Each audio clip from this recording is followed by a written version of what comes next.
Bueno, colegas, pues muy buena tarde. Me da mucho gusto verles. Siento que no los veo desde el semestre pasado, qué horror. Bueno,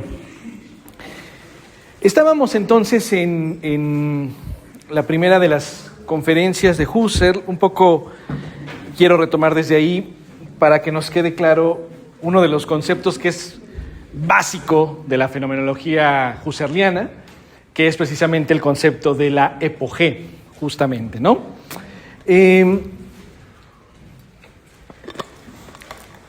Si les parece, podemos retomar de nuestras lecciones la página 7, concretamente el párrafo que se emparenta con el parágrafo 7 de las meditaciones cartesianas, ¿sí?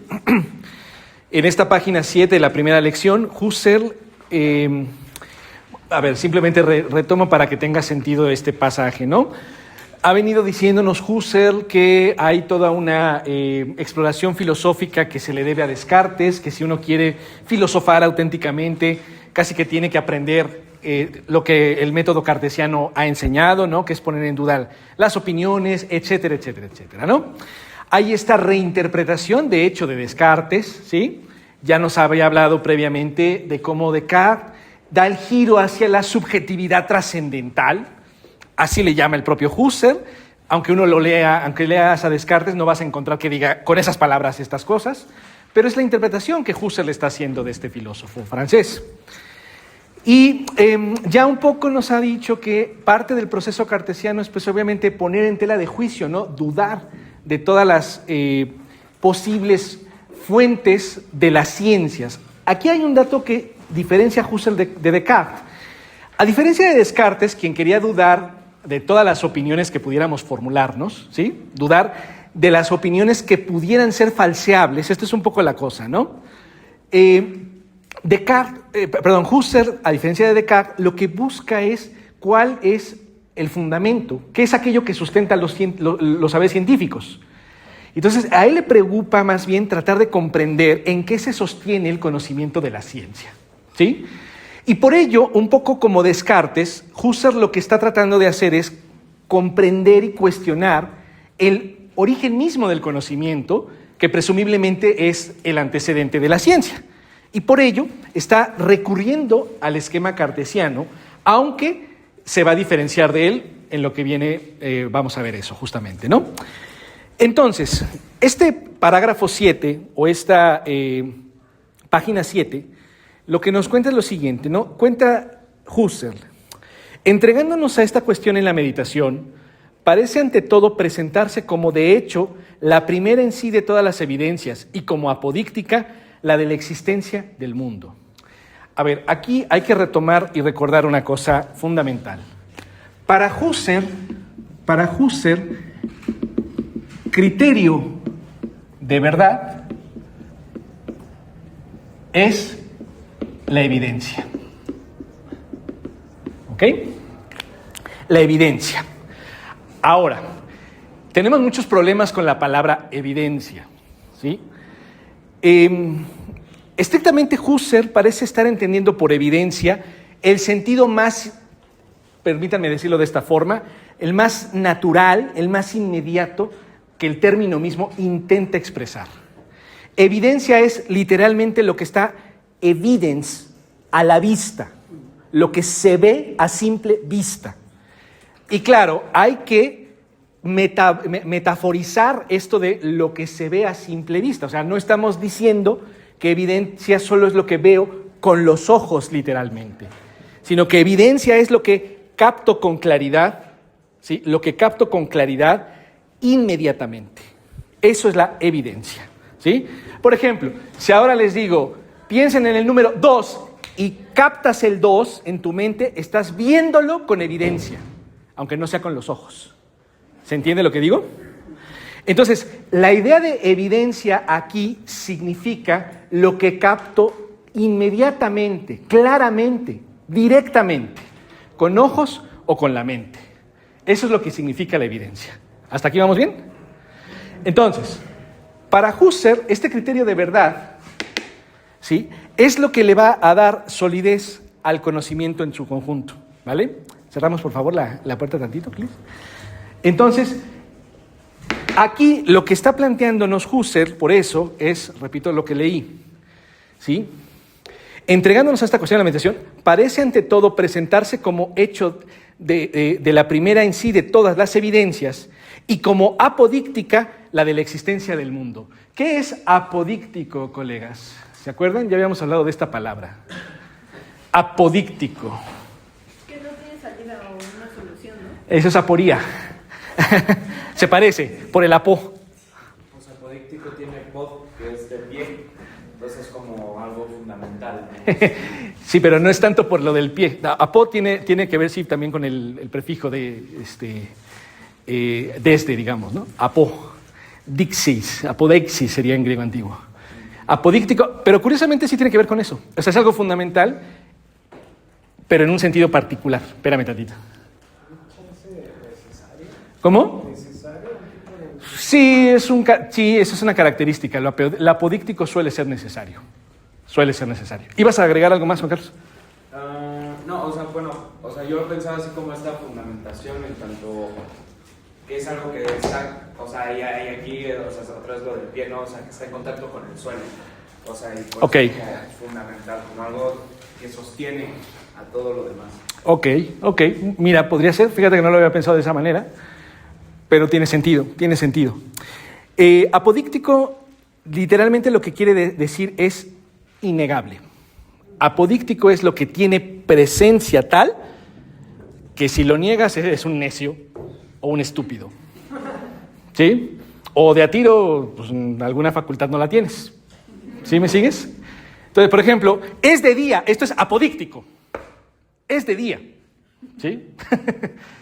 ¿Alguien quiere negarlo? ¿Sí? Y sí, claro, siempre sale el cartesiano radical, ¿no? Que, bueno, pero ¿qué tal que hay un genio maligno, no? Vale. Exacto. Sí, ándale, pues, sí. Pero lo apodíctico es que ahora mismo hay luz, pues, para que sea todavía más consistente la cosa. ¿Sí me siguen? Y por eso me gustó tu lectura, Juan Carlos, porque ciertamente tiene que ver con que tienes que estar anclado en esto, justo ahí, ¿va? Entonces, el criterio de verdad es la evidencia, y claro, evidencia, ahora sí le agregamos, apodíctica. Así, tiene que ser claro e innegable. Por eso tiene un carácter más o menos necesario, efectivamente. Es así, no puede ser de otro modo. Ahí está lo necesario. ¿Vale? Entonces, Husserl dice que lo que solemos tomar en la vida cotidiana como la evidencia más apodíctica de todas es la siguiente, la que expresa el siguiente juicio, ¿sí? El mundo existe en sí mismo. ¿Sí? O sea, todos y todas nos conducimos bajo la creencia, en ese sentido es una opinión, ¿verdad? Es una opinión compartida, bastante común y bastante poco cuestionable, ¿no? De que, pues mira, aquí hay un entorno, hay una pluralidad, hay cosas, y yo estoy en esta cosa que tiene cosas, ¿cierto? Y tendemos a creer que este mundo pues ha estado así desde antes que yo llegara a la existencia, que este mundo, por lo mismo, ¿sí?, posee existencia en sí. El mundo existe por sí mismo. Tendemos a pensar de manera natural que esta es una evidencia y creemos que es una evidencia apodíctica. Lo que Husserl va a hacer es cuestionar esa evidencia. O sea, va a plantearnos, ¿de veras, es evidente apodícticamente la existencia en sí del mundo? Esta va a ser la pregunta. Ajá. Entonces, fíjense, continúa Husserl, ¿no? Dice, todas las ciencias, y ya antes que ellas, la vida activa, o sea, la banda que no se dedica a la ciencia, la banda que vive y punto, ¿sí? Toda la gente, pues, se refieren al mundo. Claro, pues sí, ¿no? O sea, el albañil que va a recoger sacos no se pregunta si existirá el mundo externo para poder ir a recoger el bulto. Va y lo recoge y punto. Hace la mezcla y punto, ¿sí? Va. Dice, todas las ciencias y ya antes que ellas la vida activa se refieren al mundo. Antes que todo, y esto lo enfatiza el propio Husserl, antes que todo, la existencia del mundo es comprensible de suyo. Dice, tenemos ciertamente la continuada experiencia del mundo, en la cual este mundo está ante nuestros ojos, existiendo ininterrumpida e incuestionablemente. Pero, y ahí viene la pregunta venenosa, ¿no? ¿Es esta evidencia de experiencia, a pesar de ser comprensible de suyo, realmente apodíctica? ¿Y es realmente la primera en sí la que precede a todas las demás creencias? Bueno, la pregunta retórica, cuando te la ponen así los filósofos, es claramente no. ¿Sí? Claramente la respuesta a esta pregunta es no. Porque si fuera así, sí, bueno, ya. Gracias por venir, nos vemos el próximo semestre.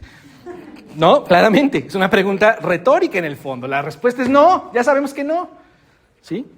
Tendremos que negar, vean ustedes, por si alguien todavía tenía inquietudes, tendremos que negar, ¿sí?, ambas cosas. ¿No es nuestra en algunos de sus detalles como ilusión de los sentidos?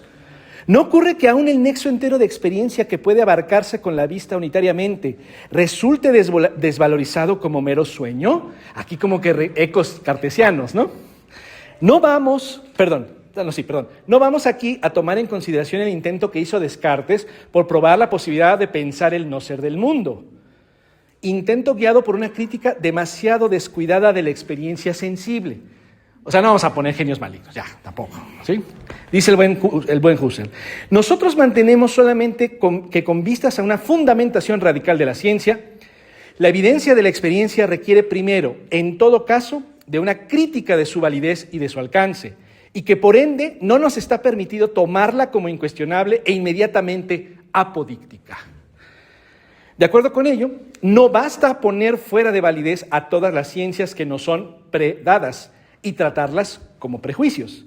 También tenemos que despojar de su validez ingenua a su base universal, a saber, la de la experiencia del mundo.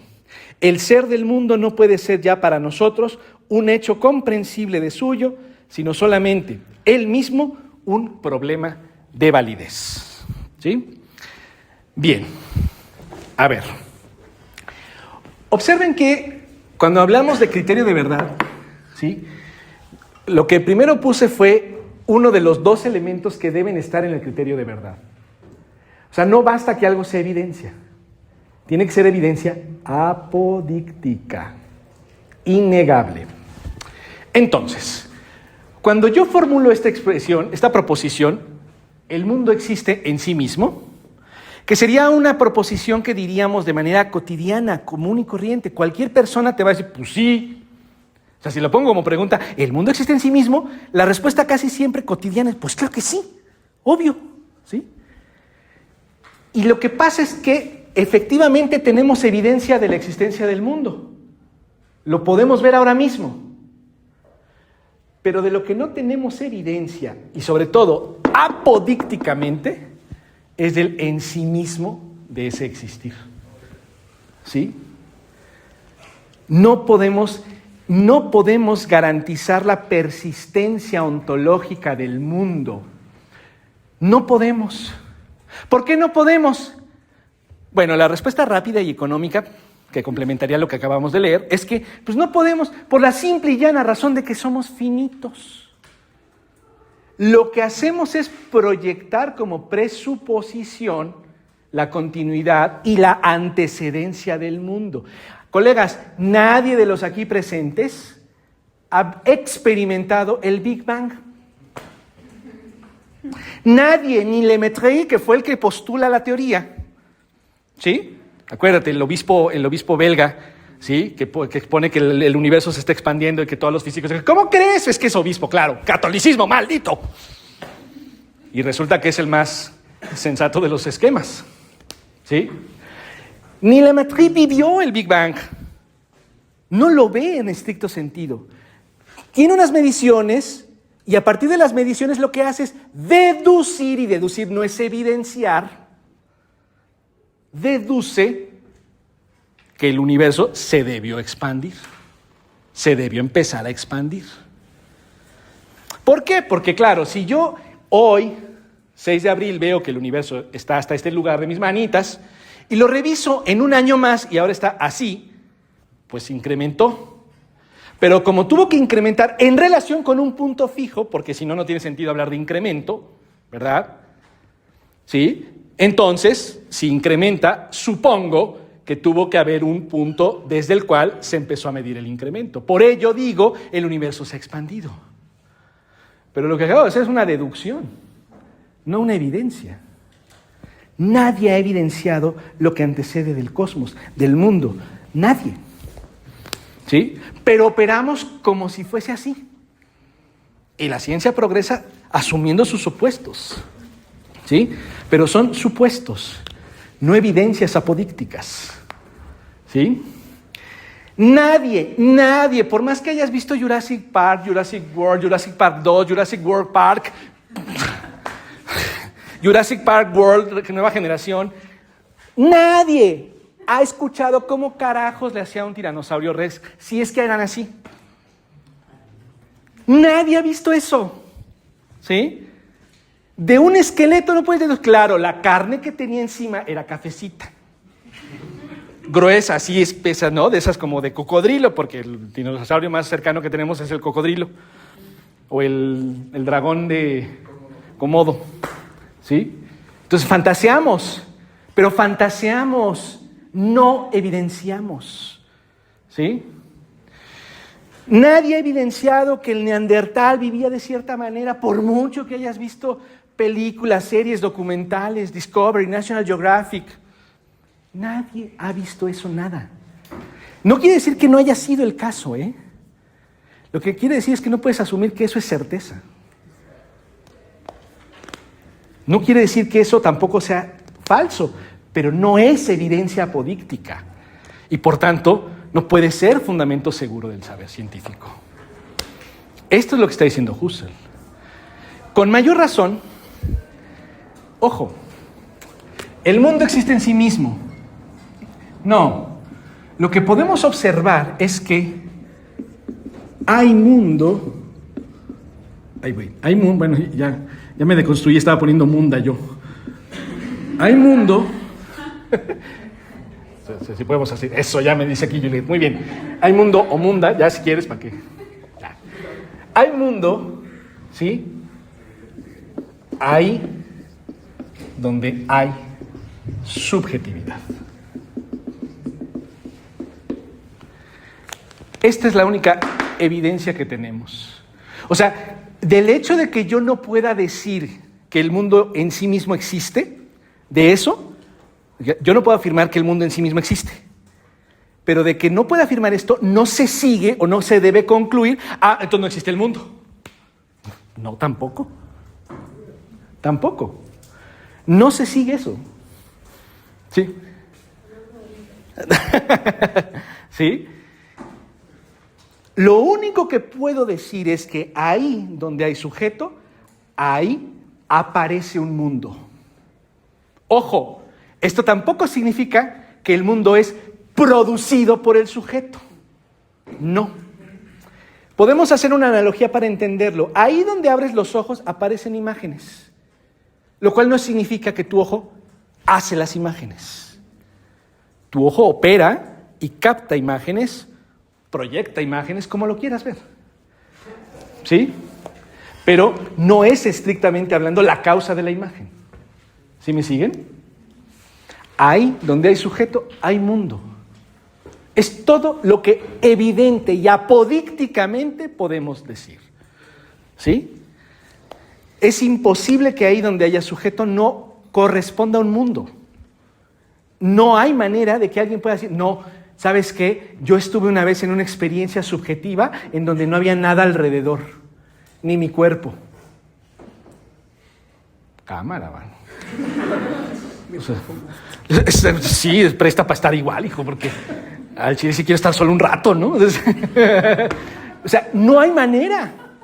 No hay manera, nada más abrir la mirada, o expandir los sentidos, algo aparece. Un sonido, un aroma, incluso puede aparecer una gran oquedad como tal. O sea, aun cuando tú abrieses los ojos y todo estuviese negro, ese negro es una alteridad respecto de ti. ¿Sabes? Eso otro es algo distinto de tu capacidad perceptual de mirar. ¿Sí me siguen? Entonces,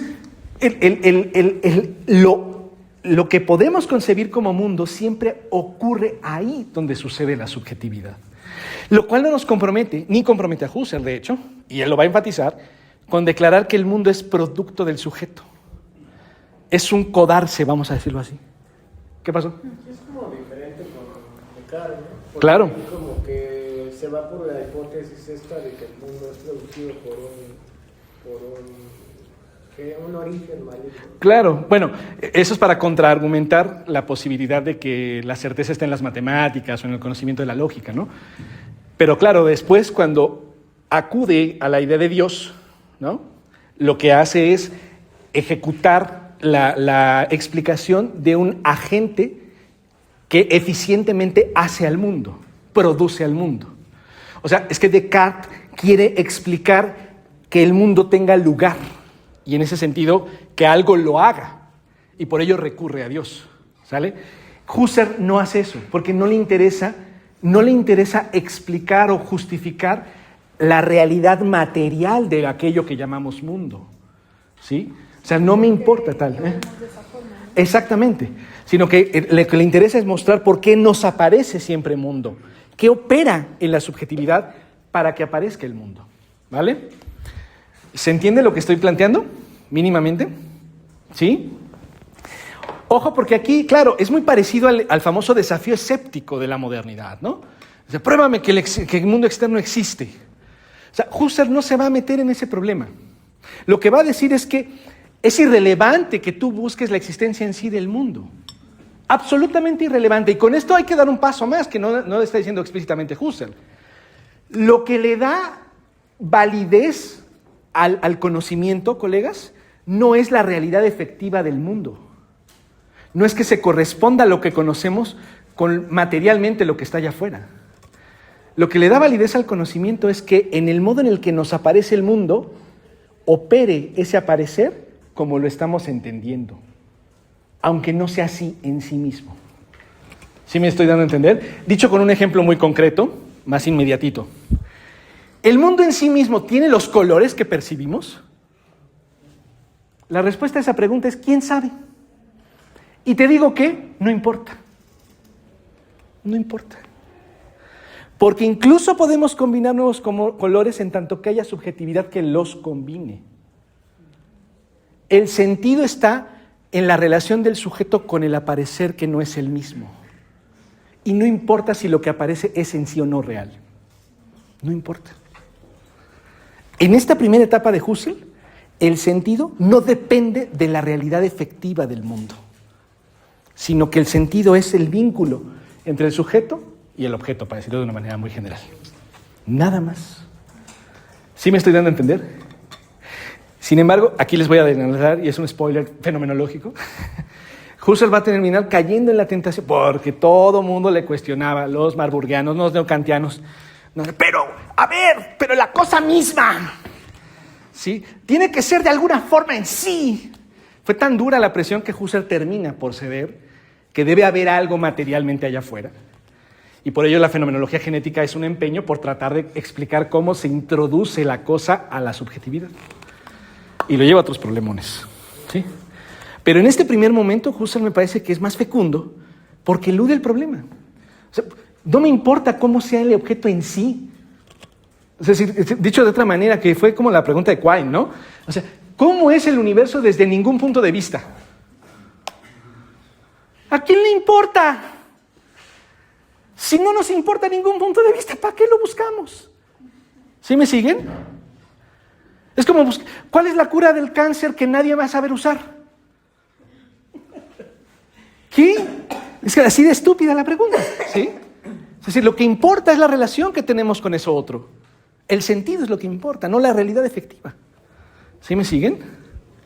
Y esto, si me empujas tantito más allá de la fenomenología, esto lo tenía muy clara la literatura desde antes. Colega, ¿qué me importa que Madame Bovary no exista? si lo que dice es tan importante? Lo que importa es el sentido, no lo real. Lo real no garantiza el sentido. No es la sede del sentido lo real. Por eso Husserl no es realista. Pero tampoco vamos a inventar el sentido como una idea de la mente humana nada más. No, tampoco es un idealista, exactamente. Y eso es lo que cuesta trabajo de pronto, porque además somos muy dados en filosofía, de buscar el ismo que eres, ¿no? Sí. Dime si eres empirista, cognoscivista, procesual. ¿Para qué? Es como la cura del cáncer que no se va a poder usar, ¿no? ¿Para qué quieres eso? ¿Sí me siguen? Bien. Ok, entonces, el buen Husserl continúa. Dice, una vez que ponemos en duda esta proposición, la de el mundo existe en sí mismo, esto que parecía evidente ahora se vuelve un problema de validez. Ajá. O sea, si quieren podemos hacer la preguntita así muy... corrigiéndole la plana, no corrigiéndole la plana, agregándole la plana a Husserl, ¿no? Ajá. ¿Cómo sabes apodícticamente, este adverbio es fundamental, apodícticamente, que el mundo es en sí?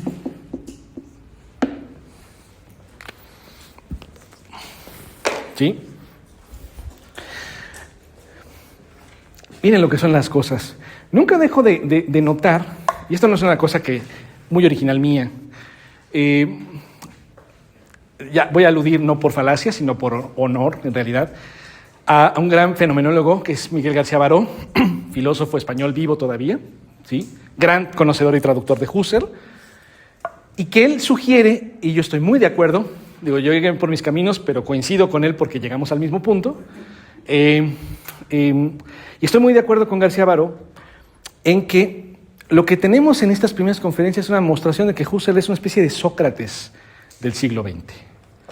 Es decir, al final lo que está planteándose es que tú solo puedes aludir a experiencia o conocimiento, mejor dicho, cuando aludes a evidencia apodíctica, es decir, a aquello que realmente puedes conocer. Y todo lo que asumas como conocimiento, pero de lo cual no tienes evidencia apodíctica, son supuestos, hipótesis, que bueno, lo mismo, hipótesis, supuesto, conjeturas, pero no certezas. Y entonces, habría que preguntar si el conocimiento que procede de supuestos que no puede evidenciar apodícticamente, realmente es un conocimiento certero, seguro, que nos lleva por buen lado, camino, etcétera, ¿sí? Y si no, más bien es una pretensión de ser sabio sin serlo, como diría Sócrates. Uno solo puede saber lo que puede saber, y ya. Acuérdense que, otra vez, lo voy a decir y me voy a volver a enojar, ni modo. Acuérdense que Sócrates nunca dijo, yo solo sé que no sé nada. Cada que oigo esa frase me dan ganas de golpear a alguien. No, a ti no, Andy, te lo juro. ¿Qué pasó, Andy? Estaba pensando, intentando ubicarlo. Diría que tampoco es una especie como de empirista que habla de las impresiones, habla de las ideas. No. Porque sería como caracterizar lo que está bien, Exacto. lo que está experimentando. Exacto, sí. Es como que es como un algo ahí de que no le doy ningún predicado, ¿no? Algo así. En todo caso, vamos, evidentemente va a tener que utilizar un cierto lenguaje propio de la epistemología para tratar de nombrar lo que va recorriendo en su investigación. Pero una cosa de lo que dices me parece muy importante y la subrayo, que es que efectivamente trata de no proceder etiquetando a priori o de antemano el cómo se da la relación entre el sujeto que conoce y lo que es conocido por el sujeto. No le ponemos todavía etiqueta de que esa relación es empírica o esa relación es idealista configurativa del mundo, por tanto de representación. Tampoco le vamos a decir es una representación imaginal, etcétera, etcétera, etcétera. Sino que un poco permitir que se nos muestre el cómo el yo se refiere a ciertos objetos. Y se va a mostrar que no se va a referir de la misma manera siempre. O sea, hay un tipo de relación que es constante, pero que va a variar en función del objeto y de la facultad con la cual está captando ese objeto. Me explico con otros ejemplos. Sí, una cosa es el acto de que percibir con los sentidos, tal cual. O sea, ahora mismo estoy viendo con los ojos personas que tienen obviamente una cierta figura, colores, la luz está cayendo sobre ustedes y sobre mí mismo, en mi cuerpo, de determinada manera. Percibo todo el tiempo, ¿no? Y en ese sentido, mi relación, en tanto agente cognoscitivo, o sea, un yo, que se dirige a eso otro, es una relación de percepción. Hay una dirección intencional, me dirijo hacia esos objetos de percepción bajo ese modelo llamado percepción. Pero cuando yo estoy también dando la clase y de pronto veo a alguien y digo, yo me acuerdo de ti cuando te daba en textos 1, híjole, qué chavo tan buena onda me cae, que sí, seguro sigue siendo igual. Y empiezo a recordar mi relación con el objeto llamado recuerdo, ¿sí? Es igual en el sentido que me dirijo al objeto, o sea, es una relación intencional, pero no es el mismo tipo de relación intencional que la de la percepción. Por esto es que yo puedo diferenciar entre que recuerdo o que percibo. O sea, te estoy viendo ahora mismo, es distinto de me estoy acordando de ti hace 4 años, o hace 3 años, o hace 10 años, o hace los años que te gusten ser. ¿Sí? El año pasado, si quieres. ¿Sí? Entonces, no es la misma relación. O sea, es parecida en tanto que me dirijo siempre a un objeto. Esto es lo que se va a llamar intencionalidad. Pero el objeto como tal y mi disposición a captar ese objeto varía. Y por eso no es lo mismo percibir que recordar o que valorar. Ajá. Cuando te urge un café, como me suele pasar con frecuencia, ¿sí? Oye, ¿en cuánto está tu americano? Tanto. Ok. Me dirijo al valor. No estoy recordando, no estoy percibiendo, mi relación con el valor es otra. ¿Sí? Aunque también es intencional. ¿Sí me siguen? O sea que hay una relación constante entre el yo y lo que le aparece al yo. Esa relación constante se llama intencionalidad. ¿Sí? La conciencia es siempre conciencia de algo. Eso es lo que dice Husserl. Esa es la intencionalidad. La conciencia es siempre conciencia de algo. O como lo dirá en latín, como buen filósofo que sabe latín, ¿no? Ego cogito cogitata. ¡Ay, güey! O ego cogito cogitatum, en singular si quieres. ¡Ay, güey! ¿Sí? O sea, el yo produce conocimiento con lo conocido, desde lo conocido, hacia lo conocido. ¿Sí? O sea, siempre hay algo que aparece ante ti, que justamente en tanto que aparece ante ti, es objectum, está arrojado frente a ti. Eso significa objeto en sentido etimológico, ¿se acuerdan? Objectum, lo arrojado enfrente, lo puesto enfrente. Ajá. Bien. ¿Vamos bien hasta aquí? Sí, por favor. ¿Decir el nombre del filósofo español? Sí. Ortega y Gasset, sí, claro. No, Miguel García Baró. García Baró es un apellido compuesto, ¿eh?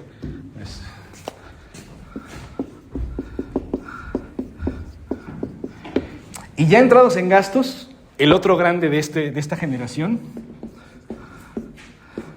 que también sigue vivo, Ramón Rodríguez. Ya entrados en gastos.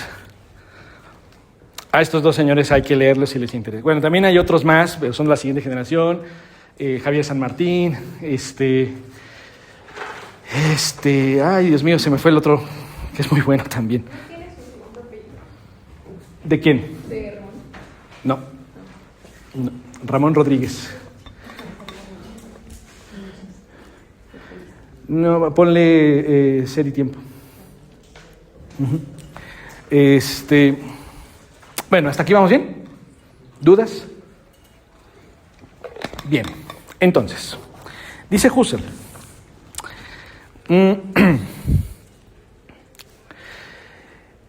Me salto casi al final del párrafo siguiente, en la página 8, un poquito antes del parágrafo 8. ¿No resultará finalmente que el mundo no es en modo alguno la base de juicio primera en sí, sino que más bien con su existencia ya está presupuesta una base de ser anterior en sí? Aquí damos ahora siguiendo enteramente a Descartes, el gran giro que, correctamente efectuado, conduce a la subjetividad trascendental. O sea, un poco lo que estamos diciendo es que esta proposición no es la proposición fundamental de todo, sino que hay una proposición todavía más fundamental. ¿Sí? La proposición más fundamental, déjenme, la vamos a poner con otro color. De hecho, se alcanza a atisbar aquí. Es eso que acabo de subrayar, la subjetividad. Pero bueno, vamos a hacer la flechita más al fondo para buscar la proposición más fundamental. ¿Sí? Dice Husserl.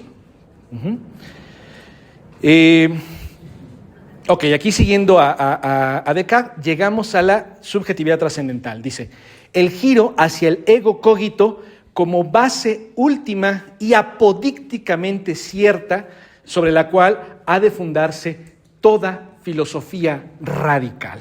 ¿Sí? Ajá. No dice la proposición como tal, pero podríamos decirlo así, ¿no? Hay un yo que conoce lo que aparece ante sí.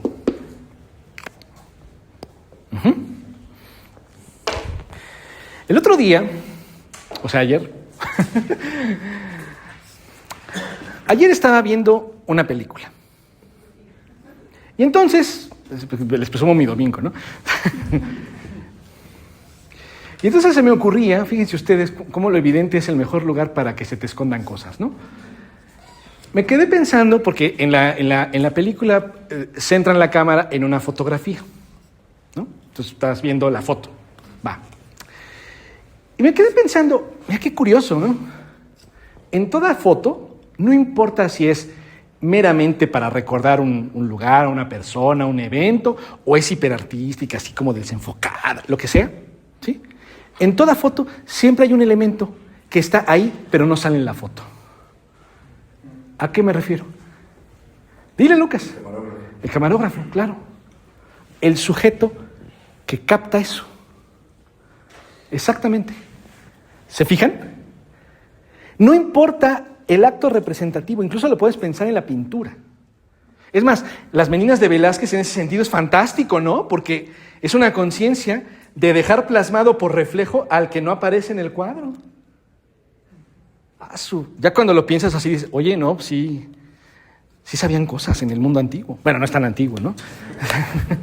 El buen Velázquez, ¿no? Que está pintado, se ve en el reflejo del cuadro. Entonces sale en la pintura, pero estrictamente él no saldría. Todo cuadro siempre presenta una ausencia constante, a saber, el sujeto agente de dicho cuadro. El que hace el cuadro, el que hace la foto, el que hace la toma de la cámara. ¿Sí? En el cine es igual, ¿no? El que siempre está presente es el ojo del camarógrafo. Más que el ojo, la toma del camarógrafo. Y eso, ¿sí? Y ese está ahí como lo que en última instancia es constante de cualquier imagen. Pon tú que no sea real lo que está ante la cámara. Lo que sí es real es el agente que capta eso, o que produce eso, si quieres, en el caso del cine o de la fotografía. ¿Sí ven? Ajá. El mundo, la imagen del mundo que tengamos es como la cámara o como es como la fotografía o como la película. Ajá. Y quien capta eso es el sujeto de fondo siempre. El yo que conoce lo que aparece ante sí. ¿Me siguen con lo que estoy planteando?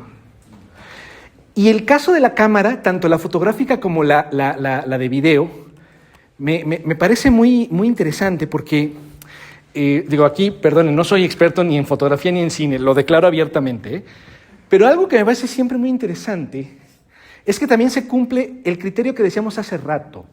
La cámara no hace las imágenes que capta. ¿Sí me siguen? O sea, la cámara no lanza un rayo láser, no lanza su rayo láser y materializa los objetos. ¿Me siguen? No es como que la cámara y sale la cosa que fotografiaste para afuera y además en la foto ya como tal, ¿no? Eso no pasa. la cámara se dirige a algo, la de video o la fotográfica, ¿sí? Y esa cámara siempre está supuesta en el resultado final, que es la fotografía o la película o la toma. ¿Sí me siguen? Si nuestros ojos y en general nuestra conciencia es como la cámara, todo el tiempo aparece el mundo. Y lo que siempre está supuesto en ese mundo, que no aparece ante la imagen, ¿quién es? Pues yo. El yo. Por lo tanto, ¿qué es lo que evidente y apodícticamente siempre está? El ego cogito, el yo cognoscente, el yo que conoce. Eso. Hay un yo que conoce. Este sí es el conocimiento apodíctico. ¿Por qué podemos decir que es apodíctico y podemos acusar de necio al que quiera negar esa proposición? Cuéntenme de alguien o cuéntenme de una imagen que no sea vista por alguien. Y si me intentas describir la imagen, ya está un sujeto suponiendo esa configuración imaginal. No hay lo otro sin el yo. Esta es la cuestión. No hay. Lo cual no significa, ojo, matizo, no quiere decir que el otro depende de mí. No. Lo otro siempre se da con la presencia de un yo. ¿Sí me siguen? Un yo general, además. O sea, no es un yo personal. No es que este mundo es el mundo que dibujó Carlos Vargas. Pues no, ¿sí? Es un yo. Y cualquiera de ustedes es un yo que igualmente confecciona mundo. O se le aparece un mundo. Perdónenme, es un vicio muy moderno decir que el yo confecciona el mundo, porque no es lo que está diciendo Husserl. El yo no hace al mundo, ¿sí? El yo se dirige al mundo. Y ahí donde hay mundo, lo que apodícticamente hay es un yo. No puedo decir que ahí donde veo mundo, lo que veo es que existe en sí mismo eso que veo. Pues no. ¿Sí me siguen? Es como imaginar que en la película de... alguna de animación, ¿tú qué sabes de esas cosas? La princesa y el sapo, ándale pues. No es como que la cámara, ¿sí?, capta eso y la princesa y el sapo siguen existiendo en sí mismos. Ni tampoco que la cámara inventó eso. ¿Sí? No. Según Husserl, ¿no? Entonces, lo que podemos declarar es que el yo siempre se dirige a un mundo y lo que capta el yo no le permite al yo evidenciar el en sí permanente de eso que está captando. Ahí va a estar para siempre la princesa y el sapo, el mundo, Toy Story, lo que sea. Estrictamente hablando, no sabemos. Presuntivamente, prácticamente no. Pero estrictamente hablando, no sabemos. No sabemos. Y por ello, no puedo garantizar que la realidad existe en sí misma, el mundo existe en sí mismo. Eso no lo puedo evidenciar. Pero sí que puedo evidenciar, porque es una condición que se cumple constantemente e indefectiblemente, que ahí donde hay mundo, hay subjetividad. O sea, un yo que conoce. ¿Vale? ¿Me siguen hasta aquí con lo que está planteando Husserl? Sí, es Beidi. Bueno, se me ocurre un ejemplo para hacer un poquito más claro esto. Ajá. Y es con el hecho de que apenas fueron astronautas a la Luna. Ajá. Y ellos tomaron una foto desde el espacio. Sí. Pero justo esta foto la percibimos nosotros porque ellos la tomaron. ¿Vale? Sí. Pero pues el hecho de que nosotros la veamos no quita el hecho de que antes el mundo no estaba ahí y justo cuando tomaron la foto es que se hizo presente, se hizo manifiesto. Pero de cierta manera, además, de hecho, digamos, ¿no? Claro, sí. Sí, porque también ahora ya, no sé si han visto, hasta salió en un número de la revista Science, hace mucho tiempo ya, yo creo que como 20 años, que hicieron como una especie de radiografía del planeta, no sé cómo lo hicieron, me imagino que satélites y cosas así, ¿no? Y el caso es que te mostraban la Tierra sin el mar, ¿no? Entonces descubrías que el planeta Tierra en realidad no es una esfera, ¿no? Es una cosa así como con huecos, todo horrible. Y que entonces el planeta no es esférico como pensamos tampoco. Entonces, órale, qué loco, ¿no? Si uno no fuera fenomenólogo en parte, diría, no, pues sí, así es la cosa en sí. ¿Sí? Pero efectivamente, ¿no? Al final el tomar ese tipo de imagen, o siguiendo tu caso, ¿no? La conmoción que generó la primera imagen de un hoyo negro, ¿no?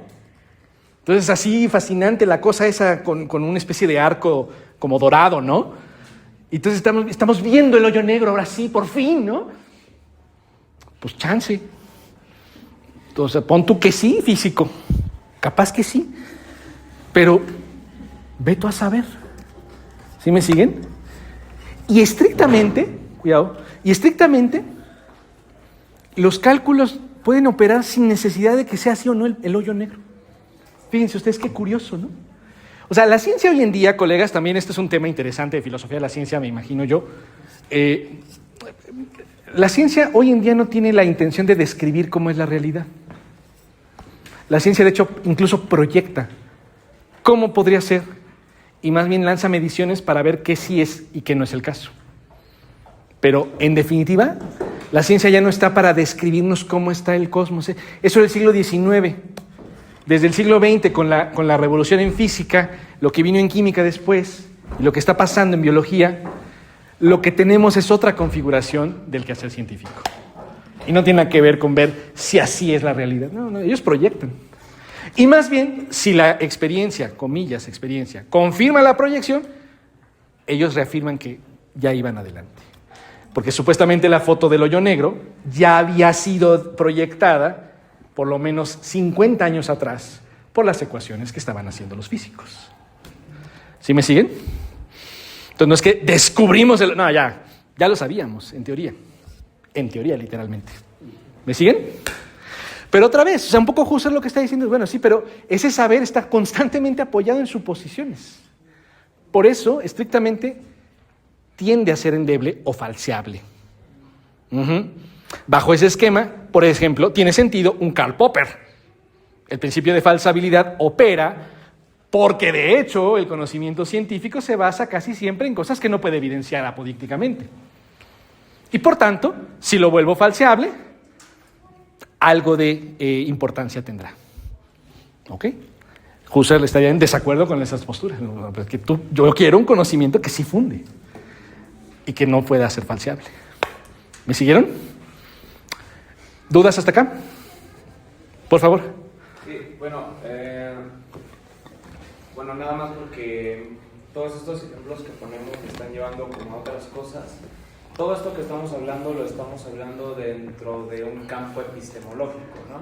¿Cuál? Porque, por ejemplo, cuando tú me dices que una imagen existe es porque un sujeto o sea, un sujeto tiene esta intencionalidad hacia algo. O sea, dígase yo, por ejemplo, ahorita que te estoy viendo a ti, que soy consciente de que te estoy viendo a ti, y la percepción de mi cuerpo. Sí.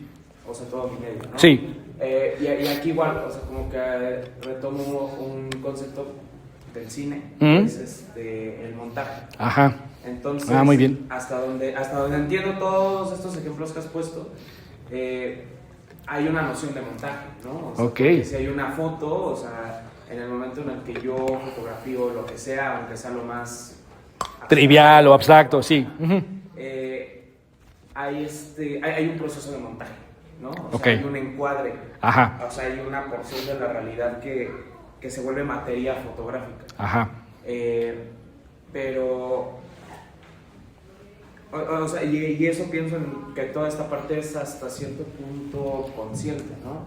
Ajá. O sea, en el sujeto hay una conciencia de que, o sea, aunque no sea así filosófica de, estoy caminando, y tengo la noción. Eso ni es filosófico. Yo he visto muchos filósofos tropezar habitualmente. Así que digan, bueno, estoy tropezando, estoy cayendo y que ya he caído en el suelo. Ajá. Muy Tales de Mileto, fíjate tú, así empezó la filosofía. Ya, perdón. Pero, por ejemplo, ¿qué pasa, por ejemplo, con la percepción, no? O sea, una cosa es como ser consciente de y hacer este proceso de montaje. Sí. O sea, saber que uno está pidiendo un café y se está refiriendo al café. Ajá. Y otra cosa es que como va pasando el día, hay un cambio de temperatura, digamos, de 1 grado, y mi cuerpo lo siente de alguna manera. Ajá. Y ahí viene esta parte de lo inconsciente, ¿no? Ajá. Inconscientemente, pues ya mi cuerpo se siente diferente y, no sé, me quito mi chamarra, lo que sea. Ujú. Entonces, o sea, ahí también está aplicando esta parte. Sí. Ahorita vas a ver, un poquito más adelante lo vamos a profundizar, pero te puedo adelantar algo y les puedo adelantar algo más. No sé si todavía querías decir algo más. No, creo que ya. Ok. Bueno, a ver acá y luego allá. Sí, dale, Andrés. Creo que la primera conferencia no dice nada de eso, y no sé si lo diga en sus órdenes, pero yo me preguntaba de esto de, bueno, como que no dice nada, no tenemos ningún saber apolítico de el modo en el que existe el mundo. Ajá. Ujú. Pero tampoco como de la, voy a decirlo así, como de la filosofía de la percepción del mundo. O sea, si yo percibo el mundo como una representación, Ujú. si interactúo con él, Ujú, ujú. ¿no? Sí. Sino como que parece que está como en una pura nada, ¿no? Como que... Ok. Ujú, ujú. Ok, ahorita digo algo al respecto. Bien, bien. Por favor, Alberto. Yo tengo una pregunta con respecto a si José, o sea, me explico ahorita, ¿no? Vale. Es que no logro saber si es un poco más cercano a descentrar al ser humano de la teoría o centrarlo. O sea, si bien no pone que el ser humano es la causa del mundo, Ajá. a mi entender siento que sí lo pone un poco más cercano del centro, porque bueno, yo comprendo que el ser humano puede ser un efecto del mundo, no una pieza primordial, fundamental para este mundo. Ajá. El tema luego, ayer, si está más cercano a Ok, muy bien. Wow, buenas preguntas. Tengo la tentación de responder a todas, no sé, pero... y ya, no, no es cierto. A ver, empiezo tantito con la de Andy porque creo que se puede responder rápidamente en el sentido de que si aquí en las conferencias no va a detenerse con detalle en el modo particular y específico en el cual la conciencia se va a vincular con los objetos. Solo va a declarar que existe el vínculo y lo va a plantear en términos de actualidad y horizontalidad. Eso está en la tercera conferencia concretamente, ¿vale? Pero la obra en donde va a desarrollar todo ese proceso en virtud del cual se explica el modo de ser de la percepción, el modo de ser del recuerdo, el modo de ser de la fantasía, de la valoración, etcétera, es en ideas, tal cual. En ideas 1, 2 y 3, tal cual, ¿no? Pero fundamentalmente ideas 1. Ahí es en su obra en donde va a plantear toda esta cuestión que estás planteando tú, ¿no? O sea, cómo le hace la conciencia para vincularse y configurar como configura el mundo, justamente. Ahí se va, por lo menos, a plantear un esquema explicativo aproximativo, ¿va? Ahora, respecto a lo de Alberto, ahorita voy contigo, Juan Carlos. Claro, yo creo... sí, la pregunta es una disyuntiva un poco complicada porque ciertamente Husserl no está planteando al ser humano como el centro de todo. O sea, no está pretendiendo volver al ser humano la centralidad del universo, del cosmos, de todo lo que existe, ¿no? Y de hecho es muy curioso porque justo, si se acuerdan lo que platicábamos cuando analizábamos lo del psicologismo y el historicismo, una cosa que le preocupaba mucho a Husserl era la centralidad del humano como ente concretamente. El ser humano era el centro de todo, ¿no? Además es interpretado desde el punto de vista de la antropología filosófica, por ejemplo, es interpretado incluso como un ser que sobresale naturalmente. Literalmente dicen los antropólogos filosóficos, el ser humano es el ser sobrenatural, ¿no? Porque se coloca por encima de lo meramente orgánico, biologicista, instintivo, etcétera, ¿no? ¿Y cómo sabemos que es sobrenatural? Pues porque encima de la naturaleza, o sea, literal, está la cultura, está el arte, la ciencia, todo lo que está aquí, ¿no? O sea, literalmente esta ciudad universitaria está montada sobre un terreno pedregoso volcánico, ¿no? Y lo hemos transformado. Vea cómo somos sobrenatural, ¿no? Esa euforia por el humano, Husserl un poco la matiza, cuidado. Es decir, sí que somos sorprendentes, dirá Husserl, pero aquí lo que hay que entender es la función que caracteriza al ente humano y que solo podemos conocer del ente humano, a saber, la conciencia. Entonces, lo que le importa a Husserl es cómo procede la conciencia en sus múltiples direcciones hacia sus respectivos objetos. Lo perceptivo, lo imaginativo, lo memorístico, lo valorativo, lo fantasioso, montones de posibilidades, digamos, ¿no? Entonces, lo que le interesa a Husserl es más bien entender cómo se da la posibilidad de la existencia del ser humano en el mundo, lo cual no quiere decir que este ser humano esté por encima de la naturaleza o sea el centro de todo. Es simplemente que lo más que podemos conocer es esa conciencia humana, porque es a lo único a lo que tenemos acceso real. Y aquí sí vienen otros problemas, ¿no? O sea, oye, pero ¿y dónde dejas al reino animal, por ejemplo, no? Y Husserl diría, bueno, o sea, claro, es parte de mi interacción como ente de conciencia, pero yo no puedo hablar con legitimidad de cómo piensa o cómo siente o cómo vive el hurón, el perro, el gato o la sábila. Yo no puedo hacer esto, ¿sí? Porque el día que tú asumes eso, ahí sí te asumes el centro. Oye, soy tan fregón que incluso puedo posicionarme en otro cuerpo que no es humano y decir cómo es. Órale, va. A ver, cuéntame cómo es ser nopal. Porque lo baboso ya se está escurriendo, digamos, ¿no? No podemos, ¿no? Y no se trata simplemente de decir, pues ya, solo regodeamos al humano y ya, no. Es que justo, y esto me lleva a otra temática que es de la ética husserliana, ¿no? Es que la trascendencia de los otros seres que viven me impone un valor de respeto absoluto a ellos, ¿sabes?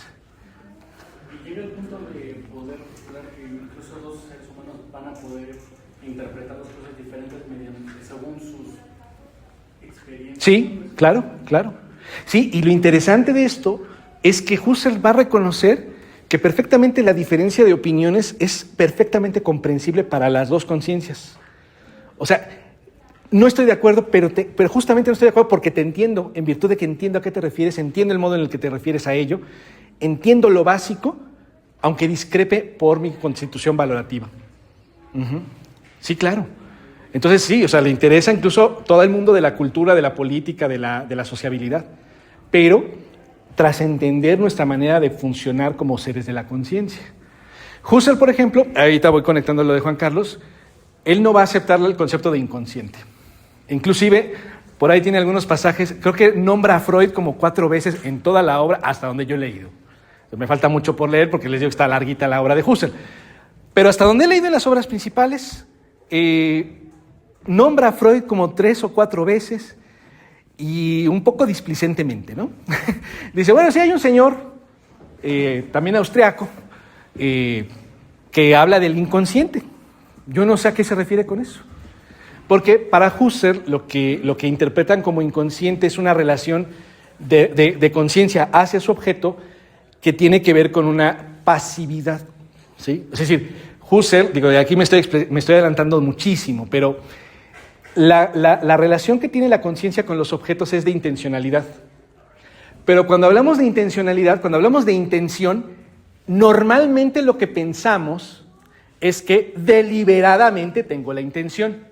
¿Sí me sigues? O sea, quiero ir para allá decididamente, ¿verdad? No. La intencionalidad ocurre con independencia de que yo quiera ir hacia un determinado lado. ¿Sí? Y por tanto, ahora mismo todo mi cuerpo se está dirigiendo al mundo, aunque yo no tenga la atención puesta en todas las vivencias intencionales que estoy teniendo. O sea, literalmente, la suela de mi pie está sintiendo de cierta manera la base de mi zapato. Quizá ahorita que ya lo dije, digo, a ver, sí es cierto. Le pones atención, pero no es que hasta que le pones atención ocurre. No, ya estaba ocurriendo. Todo nuestro, esta es otra vez una innovación en Husserl también, la conciencia no es solamente un acto como espiritual, abstracto del cerebro. El cuerpo entero es conciencia. O sea, Husserl va a corporeizar a la conciencia. Y todo mi cuerpo está dirigido a lo que hay. ¿Sí? Por eso me percato o no del cambio de la temperatura. ¿Sí? La atención no es lo mismo que la conciencia. Y esto también va para acá. ¿Sí? Porque claro, nosotros usamos la palabra conciencia como sinónimo de tener atención, ¿no? O sea, cuando digo, oye, estoy consciente, quiere decir estoy atento, ¿no? Como que estoy vigilante, en vigilia, ¿no? Estoy despierto inclusive. Pero no, la conciencia es constante dirección hacia objetos, aun cuando no haya atención específica sobre lo que me estoy dirigiendo. Y por ese motivo también, fenómenos tales como el sueño son conciencia, no inconsciente. El tema es que en Freud parece que conciencia es sinónimo de atención y por tanto inconsciente es el antónimo de conciencia. Para Husserl no, conciencia y atención no son lo mismo. La atención es un tipo de conciencia, pero no toda ella. Y por lo tanto hay formas de la intencionalidad de las que no te das cuenta, pero están operando. Y a eso le llama Husserl conciencia pasiva. Esa es la manera en la que explica el inconsciente. Para Husserl, que era muy dado a tratar de ser muy pulcro con sus palabras, la noción de inconsciente le resulta repugnante. ¿De qué hablas? No hay manera de ser inconsciente, no hay manera. ¿Sí? Y claro, pero él está entendiendo desde otra manera, desde otro horizonte la palabra conciencia, claramente, ¿no? Y en ese sentido es que claro que puede interpretar fenomenológicamente la discrepancia y por lo tanto la tolerancia y el respeto hacia otras formas de ser, no solo entre humanos, sino incluso seres vivos, ¿no? O sea, una de las pocas cosas que he estado descubriendo, digo pocas cosas porque me estoy adentrando apenas en la ética husserliana, es algo así como el reconocimiento de la trascendencia de lo otro. Y me gusta mucho porque, digamos, de una manera muy intuitiva, al menos yo en lo personal, soy una persona que no me le gusta mucho caminar sobre el pasto. O sea, no sé, me posee el espíritu de San Francisco, hermano, y como que primero le quiero pedir permiso al pasto a ver si me deja transitar sobre él, ¿no? Porque ¿qué derecho tiene mi pie de oprimirlo? ¿Sí? ¿Qué derecho tengo yo de oprimir esa existencia porque me dan ganas de estar ahí? ¿Sí? Entonces, esa conciencia de la trascendencia de otro ser vivo, eso hace que tengas un respeto sobre el mundo diferente al de eso. Ay, mira, vamos a recostarnos aquí en el pasto. ¡Ah! Y si hay algunas florecitas que están creciendo por ahí, tu brazo, en función de tu egoísta necesidad de descanso, acaba con esa existencia, claramente es una muestra de que en realidad el entorno te importa un comino, o lo asumes como para ti. Y no hay que confundir comprender el yo a ser adorador del yo. No es lo mismo ser ególatra a comprender que desde el yo se comprende la multiplicidad de existencias, ¿no? Por ahí te diría algo más, ¿vale? Y lo último, fíjate que decías algo así, como que dije que la foto existe desde que hay como el fotógrafo, ¿no? O la lente. Si dije existe, me matizo mucho. No es que la foto adquiere existencia. El verbo existir es muy fuerte en este contexto, ¿vale? No, lo que trato de decir es más bien, o lo que intentaba exponer con los ejemplos, es que lo que queda capturado en la imagen, ya sea fotográfica o de video, ¿no? Es lo que aparece ante la lente. Aunque tienes razón, la idea de encuadre ya implica esto que decíamos hace rato de deliberado ejercicio visual, ¿no? Pero incluso vamos a imaginarnos el hipotético caso, ¿no? Que le suele pasar a tías y tíos que tienen teléfono con cámara y no se percatan de que se les activa la cámara y lo echan al bolso y sacan una foto. Y un buen día, tú ves la foto y si tienes un espíritu de caritativo, dices, ¡wow! Lograste un encuadre. En realidad no tuvo la decisión de encuadrar, ¿no? Se le dio. Y lo que importa es eso, que no importa que haya deliberado encuadre, siempre hay un a dónde se dirige la imagen, la mirada de la cámara en estos casos, ¿no? Ahora bien, y un poco también es esto, ¿no? Que efectivamente hay momentos, de hecho, en nuestra cotidianidad en las que miramos algo, como en el encuadre fotográfico, pero no siempre operamos así. Hay momentos en los cuales está uno caminando y ve cosas sin realmente ponerles atención, pero aparecen. Y eso es como estar retratando de manera no deliberada, ¿sí? Y lo que pasa es que siempre hay un otro que aparece ante la vista, o un otro que aparece ante la percepción en general, o un otro que aparece ante la conciencia, para decirlo más estrictamente. Y eso es lo que implica, en ese sentido no es que existe el otro hasta que lo veo, sino propiamente hablando tenemos que decir, lo otro aparece en el momento en el que hay un sujeto que capta. Eso es todo, ¿no? Más bien iría por acá. Y lo inconsciente, como le estaba diciendo también a Alberto, va por el mismo lado. O sea, lo inconsciente también tiene que ver con el que la conciencia no puede evitar dirigirse hacia lo otro de la manera en la que sea posible, justamente. ¿Va? ¿Qué pasó? Sí, hace rato tuve una idea similar, pero pensé en un ejemplo peor. Me preguntaba por las imágenes que hacen las armas automatizadas, por ejemplo, ¿no? ¿Las qué, perdón? Las armas automatizadas. Ah, ok. Ajá. No hay una persona Claro. fotografiando. Sí, no, claro. Es un programa. Sí. Me parece mejor su ejemplo, doctor, porque mucho más interesante el celular Que se equivoca y Sí, fotografía. exactamente. Pero fíjate que... Perdón, sí, adelante. Disculpe, pero pensé que, y bueno, parece haber un problema con estas imágenes porque no las hace alguien, pero pensé que se disuelve de una manera similar a como se disuelve el problema del inconsciente. No, esas imágenes no se dirigen a nada.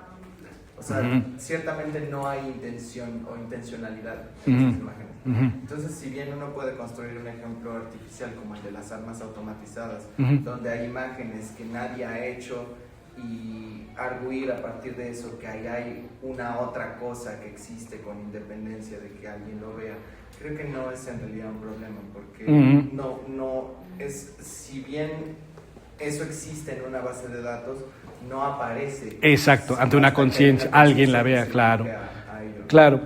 Fíjate que ese ejemplo, el otro día lo estaba pensando como un argumento un poco quizá tramposo, lo reconozco, de mi parte.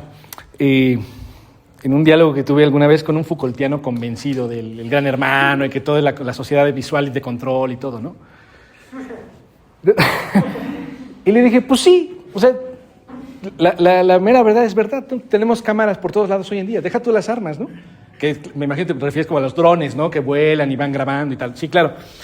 Pero incluso antes de eso, pues esta cosa de poner cámaras por todos lados, ¿no? Y la pregunta que yo me hacía es, ¿y quién ve todo ese tiempo de imágenes? ¿Quién lo ve? Y lo acabas de decir muy bien, se almacena. Y luego alguien a lo mejor tiene interés y lo busca. Pero estrictamente hablando, la mera verdad no concibo un humano que esté todo el tiempo solo viendo montones de imágenes, 24 horas, 7 días, 365 días del año. Y así cada vez. No concibo a alguien que se la pase solo viendo. No puede ser. O sea, quedan registros de imágenes, pero no hay yo que vea. Y en tanto que no hay yo que vea, literalmente esas imágenes desaparecen. Literalmente. Y el día que haya un megapagón mundial, golpeamos algo de madera, espero. El día que haya un hiperapagón mundial, todas esas imágenes grabadas se acabó, se finí, boom, se acaba. Vámonos. ¿Y quién vio eso? ¿Quién sabe? No importa. Estrictamente no importa. ¿Sí? Pues, o sea, puedo concebir que alguien presente un ejemplo de cineastas que hacen montajes a partir de esa clase de imágenes. Hay que responder que esas imágenes aparecen ante la vista del cineasta y después del espectador. El espectador, claro. Pero eso no se puede inferir de ahí que tuvieran un modo de aparecer. Claro, anterior así es. al montaje. Es correcto, es correcto. Que, vamos, por ejemplo, estoy pensando muy seriamente ahora con este ejemplo, el cine Dogma, ¿no? El cine Dogma es un montaje interesantísimo, el cómo va grabando, ¿no? Con la mano. ¿Sí ubicamos el cine Dogma? Bueno, los que no, Google, Cine Dogma, YouTube, y se pueden a ver, ¿sí? ¿Cómo se llama? Es el festín, Festen, ¿no? La fiesta, pues, la boda. ¿Es Herzog, si no me equivoco? Ya. Entonces, esta película es un clásico de Cine Dogma, que es como una cámara manual, ¿no? Y todo el tiempo el montaje es con la cámara de mano. Y no hay encuadres así muy artísticos y luz, es todo luz natural. Es como ver un video casero amateur, digamos, ¿no? Pero deliberadamente es eso. ¿Perdón? Ya tiene ese sentido. Exactamente. Y efectivamente tiene la intención del cineasta, del director, del camarógrafo, al espectador, y ya está. En sí misma, si era la imagen dispuesta, pues claro que no. Claro que no. Por eso le decía a mi colega perturbado por la sociedad del control visual, pues es que está la imagen en una cosa que no ve, literalmente. Es así, está viendo y no ve, para que veas. Y ya, cuando hay una decisión de mirar, aparece la imagen. Pero eso es otra cosa, efectivamente. Por favor. O sea, bueno, con todo esto que estamos hablando, o sea, yo me pongo a pensar en, o sea, esto que dices, ¿no? De que la palabra existencia es muy dura. Muy sensible en Sí. O sea, en estos casos. Una cosa, entonces, creo que es, o sea, pues la existencia, o sea, no sé, igual aquí no estoy sintonizando con cosas, Okay. pero la existencia, pues, de las cosas. Ajá. Sí. Por el lenguaje. No, está bien. Y otra cosa es su aparición, ¿no? Ese es el punto. Erscheinung, creo. Ya, O sea, de genau. cómo... O sea, por ejemplo, yo estaba pensando ahorita con lo que mencionaba Andrés, en imaginar el paisaje de algún planeta que no sea la Tierra, ¿no? O sea, es decir, todos los planetas pues tienen, digamos, un paisaje. Ajá. Pero nosotros no conocemos ese paisaje, pero en el momento en el cual lo enuncio, imaginar, o sea, que nos imaginemos el paisaje de un planeta en el que nunca hemos estado, ya, o sea, el ser, la existencia del planeta es una cosa, y el hecho de que yo lo enuncie y que cada quien forme las imágenes de ese planeta que... Ese inventado, sí, imaginado. Ajá, o sea, esa es su aparición. Claro, eso. Eso que dices tú, la palabra en alemán que ahorita dijimos, es Erscheinung. Erscheinung es, bueno, también está vinculada con la palabra, en alemán también existe Schein, y el propio sonido también te puede recordar filológicamente que tiene relación, si tal vez no sabes alemán, pero a lo mejor inglés sí, pues con Schein, efectivamente, con brillar. Aunque acá tiene más, o sea, sí puede entenderse como lo que brilla, pero en el sentido de lo que se deja ver, lo que es manifiesto, lo que aparece, en ese sentido. Ajá. Entonces, efectivamente, el tema aquí es que estás haciendo algo muy importante, Juan Carlos. La palabra existencia, y Husserl lo sabe, la palabra existencia tiene una carga ontológica muy fuerte. Es decir, la palabra existencia la podemos entender como ser en sí, y entre paréntesis, de algo. ¿Ok? O sea, cuando usamos la palabra existencia en el sentido ontológico fuerte, por ejemplo, yo quiero decir, el celular existe, lo que quiero dar a entender es que ese objeto que acabo de nombrar, el algo llamado celular, ¿sí? Es con independencia de que lo vea yo, lo vea el fabricante que lo hizo o la empresa que lo diseñó, ya tiene lugar en el mundo materialmente, empíricamente. Y se me pudo haber perdido y eso no quiere decir que dejó de existir. ¿Sí? ¿Por qué? Porque si existe, en sentido fuerte, lo que quiero dar a entender es que tiene realidad en sí misma, incluso en un sentido material. ¿De acuerdo? Esa es la idea de existir, ser en sí mismo, con independencia completamente de la mente humana. ¿Vale? Por eso, efectivamente, cuando decimos que el mundo existe en sí mismo, el verbo existir ahí es muy fuerte. Lo que quiero dar a entender es que el mundo es como es, haya o no mente que lo capte. ¿De acuerdo? Y esa es la postura de lo que llaman realista. Ajá. El que cree que las cosas no solamente son, sino que además son como las captamos. Ese ya es el ingenuo, el realista ingenuo, ¿no? El que cree que la madera tiene esa sensación, tengas tu mano o no. Bueno, entonces, lo que un poco va a empezar a matizar la fenomenología es la idea de existencia, como lo estaba recordando Juan Carlos, ¿no? Con ese término alemán, ¿no? Erscheinung, que se puede entender efectivamente como manifestación. De hecho, así lo va a utilizar Rivera en su traducción de Ser y Tiempo, cuando hable de este término, ¿sí? O también en el sentido de aparición. O sea, lo que se manifiesta, pues aparece. ¿Sí se entiende la idea? O sea, cuando ves una manifestación política, ¿no?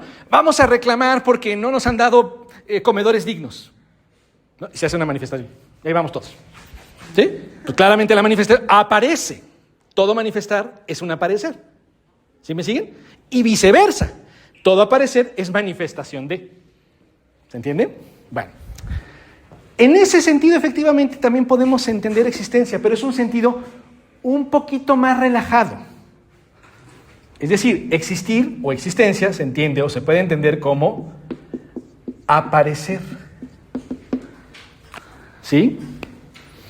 Entonces, claro, si yo les digo Santa Claus, en ese momento existe en el sentido de la apariencia. ¿Sí me siguen? Digo, no quiero desengañar a nadie, pero pues ni modo, si están aquí, les toca la verdad, dura y cruda. No existe en el sentido fuerte, ¿sí?, un señor gordo eterno, barbón, que ve tus actos todo el tiempo y te está juzgando.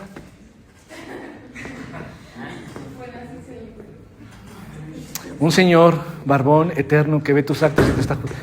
¿Sí estoy hablando de Santa? Interesante, ¿no? Bueno, pero sí que existen términos de aparecer. Hay figuras, imágenes, representaciones. Aparece. En ese sentido es un objeto ante la conciencia. Como lo es el unicornio, como es el crisoelefantino. Nunca me puedo aprender el maldito animal este de Rubén Darío. No, es cierto, no es de Darío. Ya ni me acuerdo quién es el autor. Entonces, este sentido de la existencia es el que Husserl está tratando de plantear en la fenomenología. El mundo existe, pero no en sí mismo. O sea, Husserl va a rechazar la idea fuerte de existencia. Más bien, Husserl va a decir, el mundo existe ahí donde hay subjetividad, pero quiere decir, el mundo aparece. ¿Sí me siguen? ¿Y por qué va a mantener el sentido del aparecer? Porque, ¿qué creen, colegas? Que en griego antiguo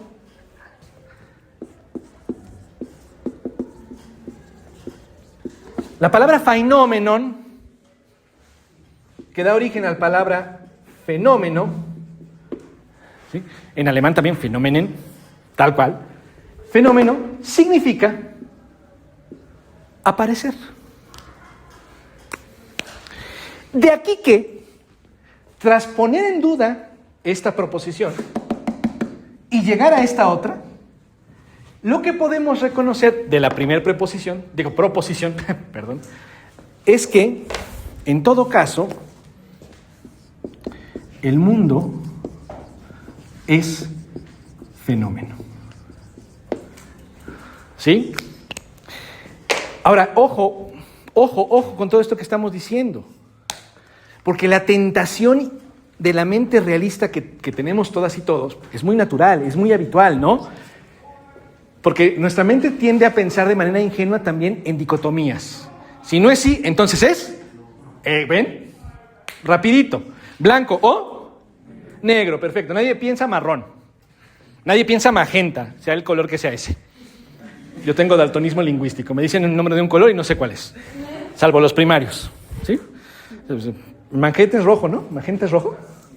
Es como rojo, ¿no? Como violeta. ¿Ven? Es un problema lingüístico, no sé cuál es la referencia. ¿Sí? Es un problema. Cuando yo veía a Bob Ross, ustedes ya no han de saber quién es Bob Ross, el pintor del 11, ¿no? Y traducía, sí, ponemos aquí verde vejiga. ¿Qué carajos es el verde vejiga? Nunca he visto mi vejiga, no sé si es verde. En fin, ven.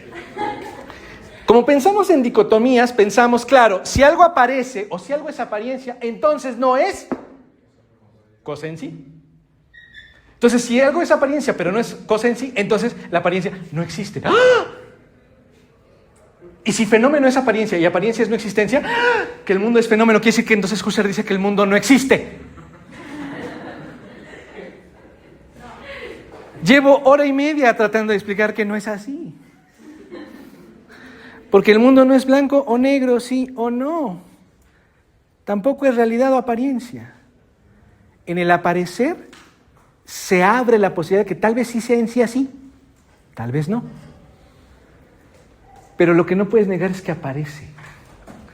Y esa es la certeza a la que tenemos que llegar. ¿Sí me siguen? El mundo aparece, el mundo es fenómeno. Y esto no quiere decir el mundo no existe. Ajá. Pero tampoco te permite afirmar el mundo existe. No. La lógica de 1-0 aquí no puede funcionar. ¿Qué pasó? Perdón, me entra un poco la pregunta, ¿qué pensaría Husserl sobre la historia Ajá. del pasado, tratando de pues conciliar esta idea de que no tenemos evidencia política más de que existe, no, de que alguien que reconoce lo que parece que sí. Pero de qué manera se nos aparece el pasado, siempre se nos aparece tal vez a través de indicios o vestigios, Claro. que es lo que pues, un historiador interpreta y evalúa para poder dar como una reconstrucción de lo Ajá. que fue. Pero no sé qué pensaría en... Bueno, un poco lo mismo, digamos. O sea, si me concedes, pensemos la historia como una ciencia más, digamos. Si ya ni para la física cabe que el mundo es en sí, para la historia menos. Ajá.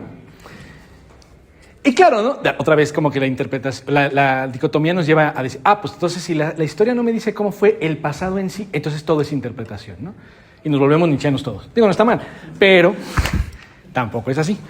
Antes de continuar, déjame a ver qué pasó con Andrés. Es una pregunta relacionada. A ver, venga. Con mi compañera. Ajá. Creo que se puede asumir que hay testimonios verdaderos. Claro. Y tampoco relativizar La historia como tal. Sí, cada quien lo que vio, ¿no? Exactamente. Ujú. Como la sucesión de Sí, eventos. sí.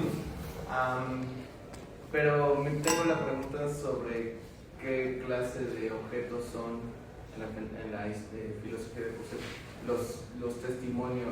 Porque en la medida en que una puede ir leerlos, Ajá. pues tienen un modo de atención también. Creo que por ahí va. Creo que es una Sí, o sea, es una, digamos, no puedo profundizar demasiado, pero sí que a Husserl le importa mucho el tema de la historia. No está desarrollado para nada en las conferencias, porque estamos aquí en los elementos más básicos de la fenomenología. Pero a propósito de su inquietud, lo que les puedo adelantar es que el estudio de lo histórico exige diferentes tipos de objetos intencionales, ¿sí? Para empezar, obviamente, la memoria. O sea, cuando tú dialogas con alguien y obtienes el testimonio de lo que pasó, ¿sí? Evidentemente estás reconociendo la capacidad recordatoria o memorística del otro, digamos, ¿no? Ese es un tipo de objeto al que te estás dirigiendo intencionalmente. Desde luego que también están los vestigios, pero por vestigios entendemos vestigios físicos, objetos, cosas que estaban ahí, ¿no? Y naturalmente que también hay documentos que ya obviamente implican una intervención lingüística, es decir, saber leer, saber decodificar el lenguaje y naturalmente entender a qué se refiere ese lenguaje. Entonces hay objetos intencionales de la recordación, del lenguaje, de la valoración, de la comprensión del valor estético, del valor emotivo, inclusive que puedan tener objetos que te encuentras, ¿no? Capaz que en un siglo, ¿no? Que ya cuando esto sea ruinas, no, esperemos que no, ¿sí? Y encuentran el termo porque se me olvidó un día en la facultad y ese día pues fue el último día y encuentran el termo y me dicen, oye, yo creo que este objeto, claro, yo creo que aquí depositaban documentos muy importantes. Y puede que sí, o puede que no. Bueno, realmente no. Pero el tema está en que, claro, la propia reconstrucción de los objetos va también teniendo ese claro ejercicio interpretativo. Y sí que hay un gran motivo hermenéutico en el acto histórico, lo cual no quiere decir que sea invención de los sujetos en el sentido relativismo. No, pues mira, como me late que es eso, claramente es eso. No, hay todo un proceso de reconstrucción que además se tiene que confrontar interlocutivamente con los otros para poder tratar de configurar una imagen del pasado lo más aceptable para una gran comunidad. ¿Sí me siguen? Entonces, esto es lo que explica por qué razón no acaba de ser completamente convincente que los aliens vinieron a poner las pirámides. Hay banda que sí lo cree en serio, ¿sí? pero no es algo que se pueda decir que todo el mundo cree y de una manera ciega e irrefutable, por fortuna. ¿Sí? Pero también ocurre que hay datos históricos que se nos van a escapar siempre. ¿Sí?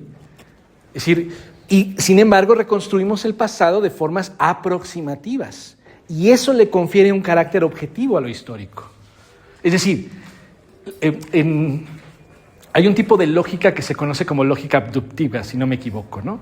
Que tiene que ver con algo que se aproxima, es cercano a lo certero, a lo verdadero, pero no necesariamente se compromete con que de hecho sea así. Un poco ese sería el esquema, para decirlo con esta otra corriente de pensamiento. O sea, lo que podemos y de hecho hacemos es una reconstrucción que es más o menos compartida, común, pero que no podemos determinar como absoluta en ningún sentido, ¿sí? Si se fijan hoy en nuestro propio país, la confección de la historia de México está cambiando. Para empezar, está establecido por transformaciones. Ya ese es un criterio de acomodo, ¿sí? Yo podría decirle a las nuevas generaciones, yo todavía estudié cuando no había transformaciones. ¿Sí? ¿Qué quiere decir eso? Que el mundo en realidad se nos representó como, no, estábamos mal, ahora está bien así, ¿no? Es otra manera de aproximación, ¿sale? Pero con elementos objetivos que no pueden variar. Documentos, testimonios, vestigios, etc. Entonces es una reconstrucción compleja, pero que le da unidad común y compartida a la historia. Y a Husserl sí que le importaba mucho eso. Justo todo esto que les estoy tratando de plantear, aunque sea de una manera muy balbuceante, es la respuesta de Husserl al historicismo, precisamente. Al historicismo. Hubo historicismos que se fueron de plano completamente a lo interpretativo, o sea, pura interpretación. Hubo historicismos que fueron mediados, el de Dilthey es el claro ejemplo, ¿no? Es interpretación, pero también con objetividad, ¿no? Pero el esquema husserliano un poco trata de reforzar esa idea diltheyana de cómo funciona la conciencia subjetiva desde lo más inmediato a la comprensión de ese saber histórico. Hay una autora que fue profesora de esta facultad, que por cierto me honra decirles que fue mi maestra en fenomenología, que se llama Dolores Illescas, que además es historiadora. Entonces el enfoque que ella tenía de la fenomenología partía del problema de la historia. Por eso un poco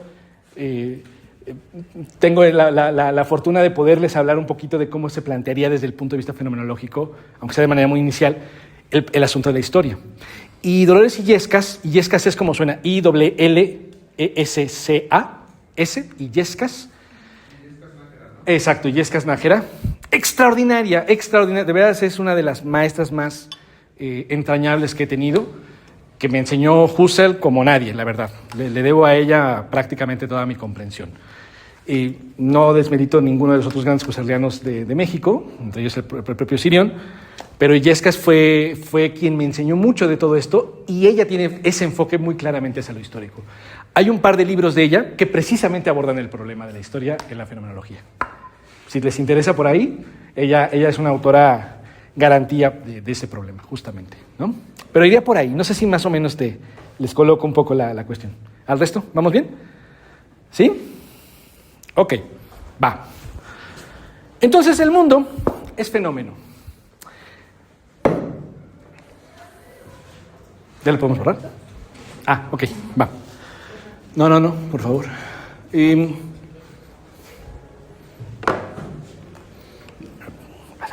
Gracias. No te preocupes. Bien. Entonces, ¿cuál es la conclusión de toda esta primera conferencia con todo esto que hemos estado diciendo? Pues es que lo que pasa es que la fenomenología se presenta, primero que nada, como un tránsito de actitud sobre el mundo. Husserl va a llamarle a la base común, cotidiana, elemental y generalizada, le va a denominar a esa actitud natural. ¿Sí? Que esta actitud natural pues es claramente la ingenua, la del realismo ingenuo. ¿Sí? El mundo existe en sí mismo, ¿sí? No voy a ponerme a dudar de si está allá afuera el mundo o no. Eso solo pasa cuando estudias filosofía y pasas por una materia de epistemología.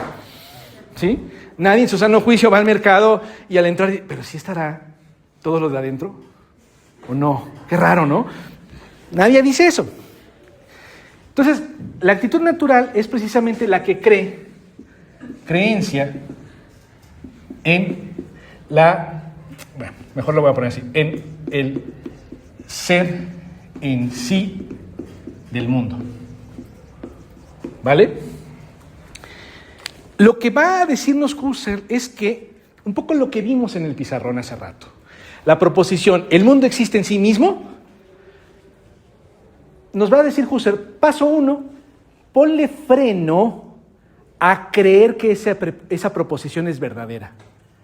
No te decantes todavía en decir que es verdadera o falsa esa afirmación. El mundo existe en sí mismo. ¿Verdadera o falsa? No sé, espérame.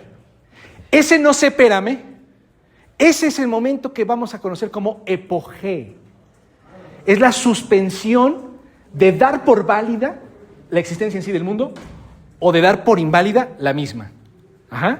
Si tú te decantas porque, no, si sí existe en sí el mundo, ya no hiciste epogé, ya te decantaste, ya asumiste la proposición.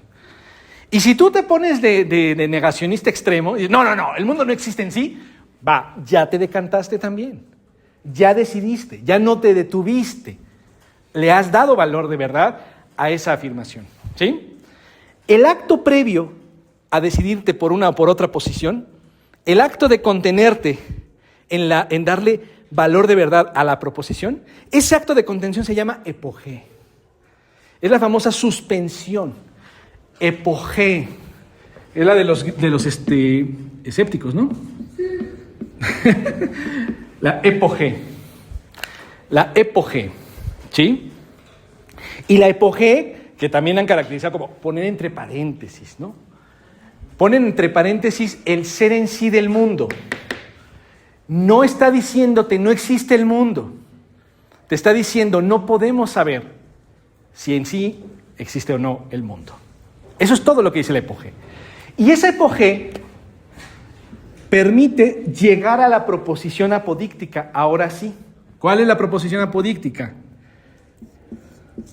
Donde aparece, bueno, no sé si sería correcto. Vamos a mejor quitarle la preposición. Donde aparece mundo, coma, ahí hay un yo.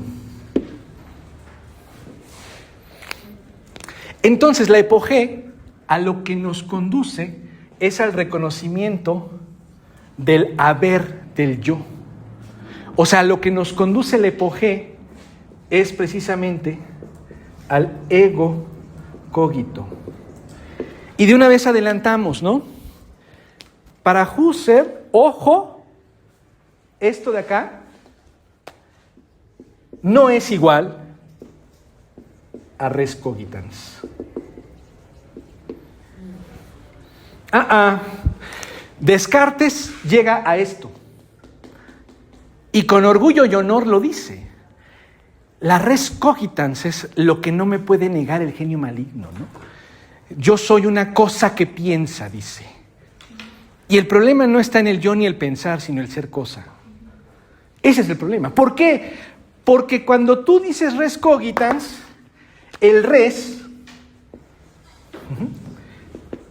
sustancializa al cogitans. Vuelves sustancia al yo. Y esta es una definición de metafísica pura y dura, básica, colegas. La puedes hasta encontrar en Spinoza. ¿Cuál es una de las características del concepto de sustancia? Sustancia es aquello que existe sin necesidad de otra cosa más que ser de sí mismo. Ahí está.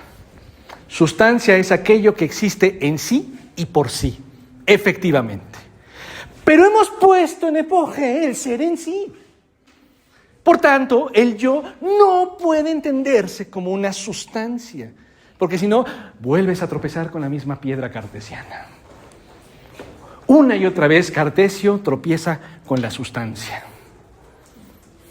¿Sí se entiende esta idea? Mínimamente. El yo no es por eso una cosa, no es una sustancia. Y claro, la tentación está casi así hirviéndote en el estómago, ¿no? Si no es sustancia, si no es cosa... exacto, ahí está la pregunta que no puede evitarse. Entonces, ¿qué es? ¿Qué es? Y es que esa es la pregunta que está equivocada. Porque el qué es te lleva siempre a sustanciar. Cada que te preguntas qué es lo que sea, lo que estás buscando es la sustancia de ese ser, de eso por lo que te preguntas. Para que la pregunta incómoda se aplaque tantito, la respuesta que tenemos que dar es que el ego cogito, en todo caso, es una dinámica. Es una, comillas, función. Ajá. Y les voy adelantando de la segunda, tercera y hasta cuarta conferencia. El ego cogito es una dinámica de síntesis de lo que aparece ante sí y de él mismo. Pero no es una cosa.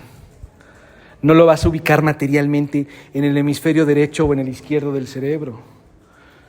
No va a estar en el hipotálamo ni en la corteza prefrontal. ¿Qué pasó? Por eso, aunque haya estudios y lleguen hasta abrir el cerebro y distintas... No vas a encontrar el yo, exactamente. Sí, claro. Uh-huh. Me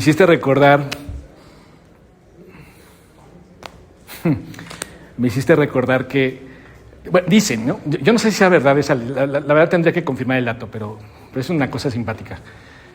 Cuando los soviéticos mandaron a Laika al espacio, y obviamente fotografiaron, ¿no? El espacio exterior, pues lo que saben, pues puro negro, ¿no? Puntitos nomás, ¿no? Las estrellas. Entonces los soviéticos dicen que dijeron, bueno, pues ya llegamos más allá del cielo y miramos hasta donde pudimos y no vimos ni un solo ángel. Así que patrañas que hay ángeles en los cielos. Nada. Se acabó. Y entonces los otros respondieron, pues mira, ya abrimos un cerebro y por más que le movimos, no encontramos una sola idea. Y es verdad también. Me hiciste recordar eso. Pero es cierto, porque efectivamente la dimensión del yo no es material. El yo no tiene un aroma, una textura, un sonido, un color. Y no obstante, es. ¿Sí? El yo es una función. Con ese ejemplo me hiciste recordar el querer estudiar el cerebro de Einstein, que está como cortado en pedazos. Ah, sí, quieren estudiar a Einstein para ver si por ahí descubren dónde está la genialidad, ¿no? Entonces, claro, para Husserl, Descartes cayó en este error, creer que el yo es una cosa. Y claro, después quiso tratar de entender cómo esa cosa se junta con la otra cosa que se llama extensa, ¿no?